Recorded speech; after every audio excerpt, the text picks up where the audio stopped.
Apa yang kita fokuskan dia akan tumbuh. Apa yang kita fokuskan dia akan tumbuh. Kita fokus ingin punya mobil itu, right? Otak kita secara sadar, ya Mas ya, secara sadar akan mengetahui bahwa kita menyukai hal tersebut. Dan dia akan mencari apapun yang kita sukai. Jangan buang mood kamu kepada siapapun. Kalau mau melakukan sesuatu, benerin etikanya biar bisa menjadi personal branding. Kayak gitu. Karena branding itu bisa menjual whatever you want, apapun yang kamu inginkan.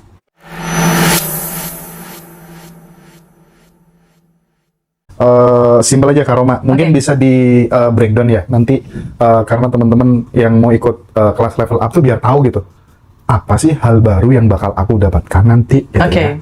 Dan orang seperti apa sih yang cocok ikut kelas ini gitu kira-kira tanggal 6 Maret.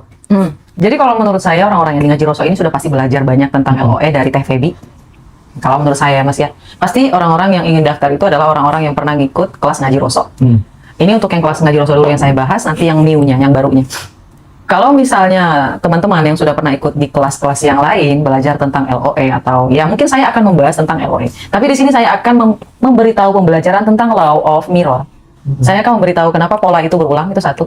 Kedua, energi itu bukan dalam hal mistis, tapi dalam neuroscience. Bagaimana sih cara kerjanya di dalam otak itu sebenarnya, dalam ilmu sainsnya, bukan ilmu tentang ngambang, ngawung, nggak jelas kayak gitu. Saya akan jelasin. Yang ketiga, khusus untuk Ngaji Roso, saya akan memberitahu tentang jurnal. Wow. Ya, karena jurnal ini sangat penting. Selain LOE itu ada 8 jenis jurnal. Ada 8 jenis jurnal. Dan ini saya akan rundown, saya akan ajarin, saya akan memberitahu kepada teman-teman yang ada di dalam ruangan ini, yang ada di Ngaji Roso. Dan teman-teman yang pernah ikut kelas saya, tolong daftar kelas yang ini karena ini spesial. Karena saya menjual jurnalnya. Ya, saya menjual jurnalnya, tapi saya belum pernah sama sekali Mas Roji ngasih tahu secara fluent kayak gitu. Gimana sih itunya? Ini khusus untuk Ngaji Rosonya. Mantap. Oke. Merasa terhormat sekali ya sih.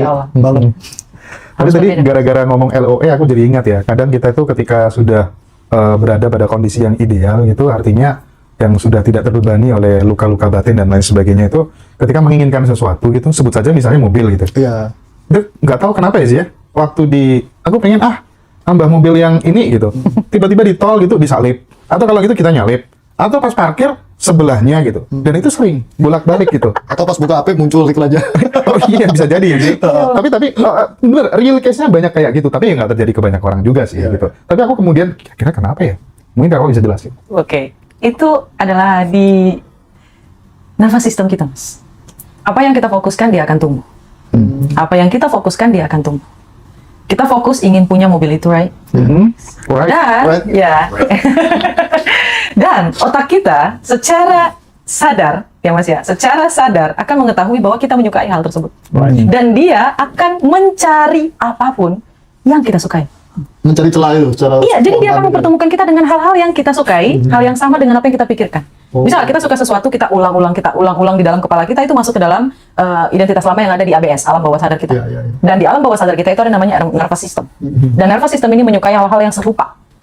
Serupa, secara otomatis, dia akan mencari hal yang serupa. Kayak tadi Mas ya, ini adalah teori mobil merah. Ada pertanyaan nih kalau kita pergi ke wawancara pekerjaan, berapa banyak mobil merah yang kamu lihat ketika kamu berjalan menuju kantor ini? Ada pertanyaan kayak gitu. Dan pasti dia akan blank, Mas. Kenapa? Pertama, mungkin either dia sedang tidak fokus, tapi kalau dia fokus, pasti dia bilang, saya tidak melihat mobil merah, tapi saya fokus melihat mobil warna hitam. Nah, itu misalnya, Mas, saya tidak melihat warna merah, tapi saya fokus melihat yang warna kuning. Itu artinya pikirannya sedang dalam kondisi dia fokus terhadap sekitarnya. Kayak gitu. Nah, teori mobil merah ini juga bisa disangkut pautkan dengan apa yang dikatakan oleh Mas Hendra tadi. Misalnya, Mas, saya sangat suka Mercy dan BMW. Dan mobil yang selalu lewat di sekitar saya dan sahabat saya ketika lagi main, pasti mobil yang dua itu. Pasti, nggak mungkin enggak.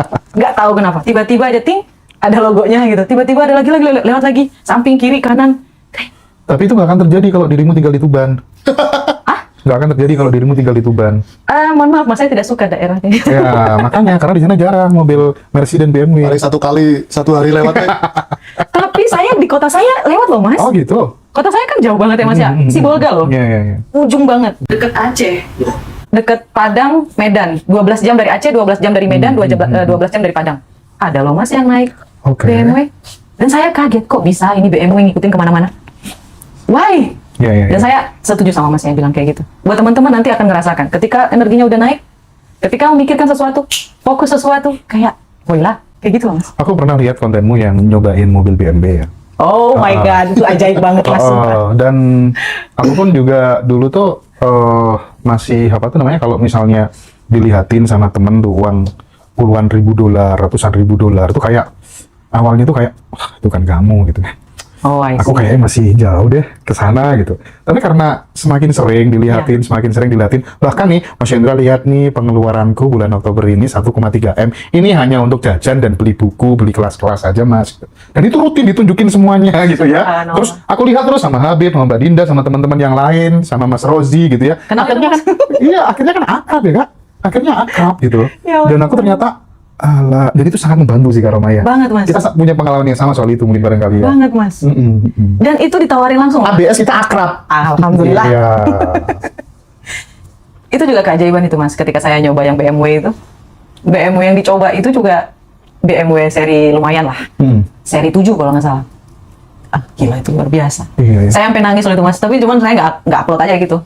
Iya. Sampai ditawarin mau keliling lagi nggak Mbak? Tapi sepakat loh Mas, aku dulu pengen punya mobil sering ke dealer loh, aku test drive. Padahal nggak punya apa-apa. Serius loh. Lama-lama kan dapat kok bisa beli mobil gitu loh. Nggak paham nggak Mas gimana caranya Mas? Serius, motor pun kayak gitu aku sering ke dealer test drive motor. Nyatanya kan bisa kebeli gitu. Iya memang betul. Saya setuju Mas. Setuju banget Iya Mas. sih benar. Dan aku kalau sudah kayak mulai malas kerja gitu, ya motivasiku adalah Porsche. Kita beli Porsche. Gitu sih ya. Subhanallah. Apalagi nih. Kayaknya udah mulai malas kerja gimana sih? Ayo bukain mobilnya gitu sih. Sebagai semangat aja sih ya. Nggak melulu Civic aja.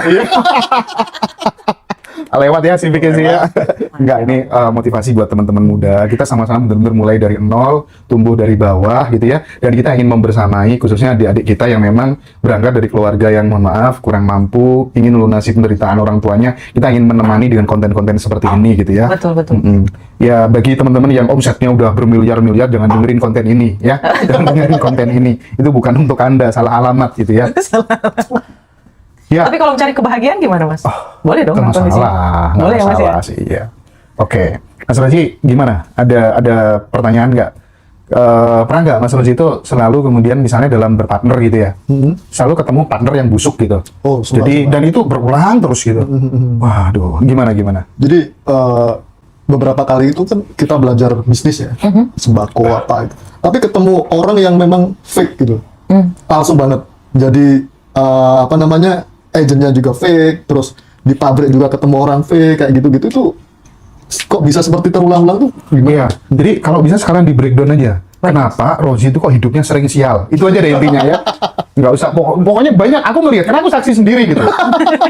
Serius ya, aku tuh pernah ya, di satu momen tuh bener-bener pengen dukung totalitas Rozi gitu. Serius, aku sempat demi apapun aku berani bersumpah. Aku sempat mau ngeluarin ya tidak sedikit uang sebenarnya. Tapi karena melihat perilakunya Rozi, aduh ini orang gimana sih? Aku mikir-mikir akhirnya. Dan ternyata prediksiku salah, prediksiku bener gitu. Jadi gimana sih caranya ngatasin orang yang sering sial hidupnya gitu? Mudah-mudahan setelah denger ini, Rozi hidupnya jadi lebih beruntung terus gitu.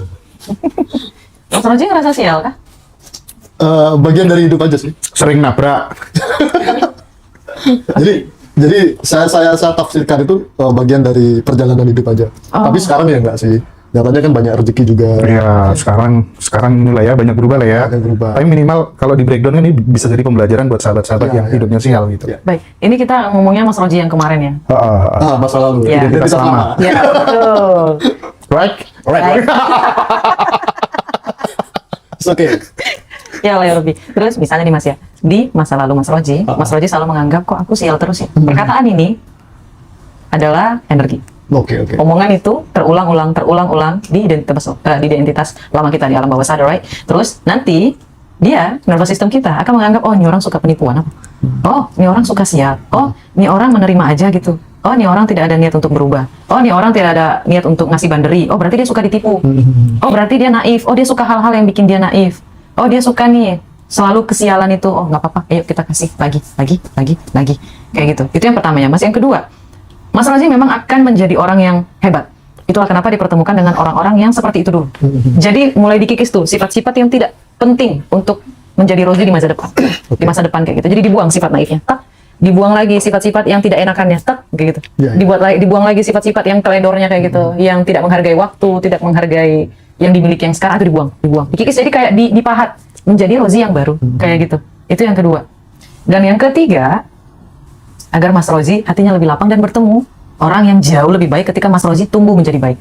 Kayak gitu. Itu ada beberapa titik-titik kayak gitu. Sekarang kan kita manusia ini kan banyak jenisnya. Jadi kita teman-teman bisa lihat di titik mana nih, 1, 2, 3, di poin mana teman-teman bisa lihat. Oh, aku ada di poin 1, di poin 2, di poin 3, kayak gitu. Kalau saya ya Mas. Oke. Memang iya Mas ya, aku dulu itu gampang nggak enak ada. Ngapa-ngapain orang mesti tak iyain. Iya, dan kamu lakoni. Iya, dia nggak enakan. Iya Mas. Dia orangnya gampang banget sebenarnya. Ji, tolong kerjakan ini ya. Siap. Tapi kadang teledor dia karena banyak yang diiyain. Sebenarnya nggak enak Mas, cuma nggak bisa nolak gitu Mas. Iya. Akhirnya iya, berjatuhan jadinya. Iya. Jatuh jadi nggak bisa. Harusnya kan udah ada di tangan. Aduh, mohon maaf ya Pak, kepenuhan di tangan saya, mungkin di lain waktu. Berarti dari sana saya belajar. Nah kan tuh. Dari sana saya belajar. Sekarang sudah punya partner hidup, teman-teman hidup. Jadi sekarang sudah berani menolak tidak. Gitu. Oke. Jadi saya tidak berani memaksakan apa yang saya tidak bisa lakukan, dalam artian Oke. keterbatasan waktu terutama. Baik. Dan berubah ya Mas ya. Setelah sifat itu tidak ada lagi, itu semakin berubah. Jadi karena nervous systemnya sudah mengira, oh Mas Roji udah nggak suka nih hal-hal yang kayak gini. Ya udah dia nyari peluang jadinya. Jadi saya sekarang sudah hilang rasa takut nggak enak atau nanti dibenci teman atau apapun. Tapi saya lebih memperhatikan diri dan keluarga saya sendiri. Betul. Berarti dimulai dari berani ya Mas. Berani. Tuh teman-teman berani. Awalnya saya nggak berani menolak itu, takut nanti saya Nggak enak. nggak enak. Iya. Bener tuh. Terus salah paham kan gitu. Betul. Sekarang apapun kalau memang saya sudah tidak mampu dalam artian entah itu masalah waktu dan lain sebagainya, saya harus berani ngomong tidak. Betul Mas. Berani dulu. Dan ini saya diskusi sama istri.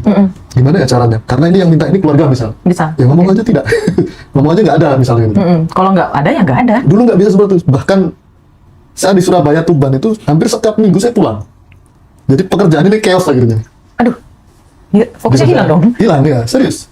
Karena saya nggak bisa menolak siapapun itu. Apalagi keluarga kan gitu. Baik. Nah sekarang mungkin berapa bulan baru pulang. Iya. Kayak gitu.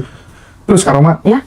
Salah satu variabel keberhasilan banyak orang itu kan mau nggak mau kan ada yang namanya etikabilitas, ada yang namanya etika. Betul. Punya skill sehebat apapun kalau kamu nggak bisa dipercaya orang, Iya. etika kamu buruk ya kamu akan dibuang lah ya. Betul. Nah Mas. bagaimana mentransformasikan ini, urgensi dari etika ini buat anak-anak yang masih muda gitu? Karena Baik. menurutku ini sangat penting sekali gitu. Kalau misalnya dalam pergaulan juga ada yang namanya etika. Dalam kantor juga ada yang namanya etika. Bahkan dalam bisnis pun ada yang namanya etika ya Mas ya. Tapi yang paling dasar adalah ketika kita marah tentang hidup kita, jangan buang mood kamu kepada siapapun. Simpan mood kita kepada diri kita. Karena kebanyakan Mas, orang yang menunjukkan moodnya, swing mood. Jadi kayak kalau dia mau marah ya dia marah gitu. Kalau dia lagi nggak enak, terus dia marah-marah sama orang gitu loh Mas. Ah itu etika yang paling dasar Mas. Kalau kita lagi sedih ya itu di kita aja. Jangan dilampiasin ke orang lain. Itu etika paling dasar. Meskipun kita lagi capek, kita lagi mau gimana gitu, kita nggak boleh berperilaku kasar kepada orang lain. Kita melampiaskan kesedihan kita ke orang lain. Kita melampiaskan ke orang kantor, ke orang rumah, ke pasangan, kemanapun. Itu etika yang tidak bisa dilanggar. Kalau kita sedang sedih, simpan, senyum. Itu etika. Yang kedua, ketika kita berhadapan dengan orang yang jauh lebih hebat daripada kita, just keep silent. Ya. Ya, meskipun kita tahu apa yang dia omongin, just keep silent, just smile. Dan gak usah dibantah. Kayak gitu loh. Kita pernah belajar sama seseorang lah ya. Terus orang itu sudah memberikan banyak hal ke kita secara transformasi knowledge gitu. Terus suatu ketika kemudian kita tahu kelakuan yang buruknya dia gitu. Nah, karena waktu itu saya benar-benar pegang etika gitu ya. Meskipun aku tahu itu saya nggak pas, tapi saya nggak mencoba untuk menjelek-jelekan dia. Karena itu guru saya dan saya belajar yang bukan itunya, yang bukan negatifnya tuh, saya ngambil positifnya aja gitu. Barangkali karena ilmu saya aja yang belum nyampe, sehingga saya nggak perlu kemudian untuk menjelek-jelekan beliau gitu. Betul Mas. Nah makanya ya kalau misalnya ada sesuatu hal yang nggak cocok, nggak perlu teman-teman jelek-jelekan dan lain sebagainya gitu. Karena hukum kausalitas bermain nih Kak ya. Iya. Dan yang ketiga itu jadilah orang yang bisa dipercaya. Yang keempat, jadilah orang yang tepat janji. Yang kelima, mohon maaf, mungkin tadi saya ngelanggar Mas, saya agak telat karena memang lagi hujan. Saya konfirmasi kok, dan itu keren. Karena kemarin ada orang skillnya tuh luar biasa Kak. Skillnya luar biasa, aku nggak sebut orangnya ya. Iya. Skillnya istimewa, temennya artis-artis gitu. Tapi dia sering geser kalau janjian sama orang. Oh, I see. Iya nggak, Bib? Ya, tahu kan, Habib tahu kemarin. Konsekuensi logisnya adalah secara rezeki, sorry itu saya. Dia masih bingung. Bahkan dia mendekatin kita gara-gara itu. Itu gara-gara itu ya. Jadi ini pelajaran buat semuanya gitu. Ya. Skillmu sehebat apapun, tapi kalau kamu kurang bisa dipercaya, Iya, betul, Mas. iya kan? Iya. Etika kan balik Iya, lagi. itu etika dasar. Dan saya selalu mengusahakan bagaimana caranya. Lebih baik saya yang menunggu daripada saya yang ditunggu. Kayak gitu loh, Mas. Makanya dalam ilmu marketing katanya kan kalau kamu pengen sukses jualan gitu kan, satu kamu harus dikenal banyak orang, dua kamu harus disukai banyak orang, dua ini udah lumayan loh. Tiga, kamu kalau bisa dipercaya banyak orang, barangmu nggak patek bagus loh. Laku. Kamu dipercaya. Karena kamu udah dipercaya sama banyak orang. Itu rumus soalnya. Iya, betul, Mas. Harus tepat janji. Itu etika dasar sih. Dan itu harus dilatih ya kak ya, mulai masih Harus. muda ya. Yang paling sulit itu adalah keep silent. Kalau yang lainnya mudah dilakukan, cuman yang paling sulit adalah keep silent. Karena terkadang kita kayak, enggak mau kayak gitu. Bayangin aja kan kita harus melatih bagaimana ekspresi wajah kita, bagaimana melatih intonasi suara kita, bukan berpura-pura ya, Mas. Iya, iya. Ini kayak kita mengosongkan cangkir kita nih. Kita nggak tahu apa-apa. Kita nggak dengerin orang. Oh, I see. Terus kita bandingin dengan ilmu kita. Oh iya, ada yang salah nih. Nanti dimasukin, digabungin, terus jadi puzzle, masuk, nambah lagi ilmunya. Kayak gitu loh, Mas Hendra. Kalau menurut saya sih nggak ada ya orang yang lebih hebat daripada, bukan maksudnya setiap orang itu sama, ada kehebatannya masing-masing. Kayak gitu. Saya sih setuju yang itu, Mas Hendra. Kalau arti personal branding untuk sebuah kesuksesan gimana? Kak Roma? Itu kita ngomongin bisnis, Mas. I like it. Jadi, Tadi sudah kasih clue-clue ada bisnis yang mau masuk sini, Mas. oh iya, oh, Masya Allah. Jadi, kalau menurut saya, kalau mau melakukan sesuatu, benerin etikanya biar bisa menjadi personal branding. Kayak gitu. Karena branding itu bisa menjual whatever you want, apapun yang kamu inginkan di dunia ini. McD itu branding. Personal branding yang luar biasa, Mas. Dan misalnya Blackpink, itu kan branding, gitu loh, Mas. Mereka membrandingkan Blackpink, kayak gitu. Terus McDonald, KFC, dan ya yang lain-lain, misalnya kayak apa ya, yang Indonesia ya. Mohon maaf, tadi saya sebutnya orang luar terus ya. Saya jadi tidak cinta Indonesia. Oh, HMNS Humans, ya parfum Humans biar makin laris Humans ya. Terus siapa? Dari apa lagi? Yang Indonesia punya yang parfum, lumayan. Apa? Ya udahlah, kita bukan acara kuis. Wardah. Iya, Wardah. Saya suka Wardah, Mas. Itu orang Indonesia yang punya, orang Padang. Kita harus local pride. Oke, udah, makasih, Mas. Oke. Siapa yang tahu tiba-tiba masuk Wardah gitu ya, Mas? Iya. Boleh. Iya. Jadi nambah, Masya Allah. Dan Ngaji Roso mulai dari 2017, ya itu benar-benar bangun branding. Kita kasih aja, nggak pernah jualan dari dulu. Iya. Iya. Iya ya, Mas ya. Saya lupa nyebutin Ngaji Roso juga personal branding. Iya, makanya saya ingetin itu sebenarnya ya. Kurang peka deh ya. Iya, maaf ya, Mas. Tapi gini Kak Roma, Iya. ada yang namanya atensi. Saya termasuk orang yang mempercayai bahwa seseorang punya skill apapun, punya kemampuan apapun, tidak lepas dari yang namanya atensi. Ketika kemudian atensinya adalah keperluan, ya maka yang didapat akan itu. Betul. Skill apapun juga gitu. Kita dari dulu, dari waktu masih kuliah, senengannya kan bikin banyak kegiatan-kegiatan sosial gitu sih ya. Fokus ke situ, ya kan? Yayasan Pandasuan. dan sebagainya. Semuanya kita kerjakan gitu ya. Organisasi tingkat pelajar, kita bikin organisasi dulu namanya Puspres, Pusat Pelajar Respek Sosial, gitu kan. Banyak yang kita create kayak gitu. Dan kita setiap hampir seminggu 2-3 kali itu saya selalu suruh anak-anak. Nah itu jeleknya saya itu saya nggak pernah mau terjun langsung sendiri gitu. Saya selalu nyuruh anak-anak datangin orang ini, kondisinya kayak gini, titip salam aja ya gitu. Terus ya Allah, seneng sekali orangnya sampai nangis bahagia, doakan gitu ya, karena saking di bawah garis kemiskinan. Iya. Hingga Kak, yang namanya kita belum punya uangnya masih terbatas gitu ya, kan nggak bisa harus mengcover banyak orang gitu. Akhirnya orang itu kalau misalnya kehilangan harapan, itu kan bisa berpengaruh terhadap usianya dia. Pas dia sakit-sakitan Betul. gitu kan. Kalau sudah hilang harapan tuh, yang harusnya usia panjang bisa mati loh. Mati, Mas. Akhirnya ya Allah, lupa ya, nggak keurus ya, lupa ya nggak kita datangin lagi ya, meninggal. Kejadian itu berulang-ulang. Akhirnya mulai saat itu ini nggak bisa dibiarin ini. Pilihannya hanya dua, kemakmuran atau kematian. Dan saya fokus saat itu, atensi saya gimana caranya menuju kemakmuran. Supaya saya bisa selamatin banyak nyawa orang, supaya punya harapan hidup lebih panjang gitu. Iya, itu ada penelitiannya, Kamu. Nah, gimana tuh? Jadi penelitiannya itu ada seekor tikus yang diberi percobaan. Yang pertama, dia dibiarkan kayak gitu aja. Percobaan yang kedua, dia ditolong setelah 30 menit. di dalam kubangan air itu, ya Mas ya, terus dijatuhin lagi. Terus dia berpikir untuk Ditolong lagi. iya ditolong lagi. Dia berpikir dia bertahan jauh lebih lama daripada yang pertama kali dia ditolong. Sampai akhirnya kemudian dia mati lagi. Kayak gitu. Artinya manusia itu bertahan karena tadi Mas Hendranya bilang harapan. Tapi masalahnya kebanyakan manusia mereka berharap sampai melekat.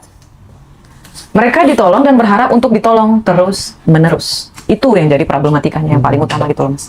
Itulah kenapa saya singgung politik nanti mampus saya. Apa-apa, dikit-dikit nggak apa-apa. Iya, itulah kenapa BPJS kan dicabutnya Mas ya. Iya.